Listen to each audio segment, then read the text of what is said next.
সব কাজে বাধা থাকলে আল্লাহর একটি নাম 111 বার পড়ুন, আল্লাহ তাআলা আপনার ভাগ্য খুলে দিবেন, সকল দরজাগুলো আল্লাহ তাআলা খুলে দিবেন।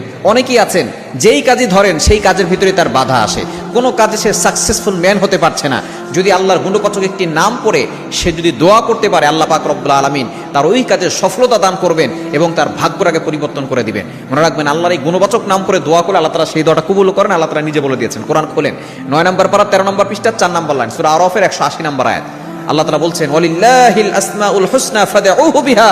আল্লাহর এই গুণবাচক নাম করে দোয়া করলে আল্লাহ তাআলা সাথে সাথে তার দোয়াগুলো কবুল করেন, তার ডাকে আল্লাহ তাআলা সাড়া দেন। সুতরাং আপনি যদি কঠিন বিপদে পড়ে যান, কোনো কাজই হচ্ছে না, সব কাজে বাধা হচ্ছে এবং আপনি কোনো কাজে সফলতা অর্জন করতে পারছেন না, আপনি ফজরের নামাজের পরে এমনটা করবেন। ফজরের নামাজের পরে আপনি প্রথমে 3 বার দুরূদ শরীফ পড়বেন, এরপরে আপনি আপনার ডান হাতকে বাম হাতের উপরে রাখবেন, রেখে আল্লাহর গুণবাচক নাম ইয়া ফাত্তাহু 111 বার পড়বেন। ইয়া ফাত্তাহু 111 বার পড়বেন।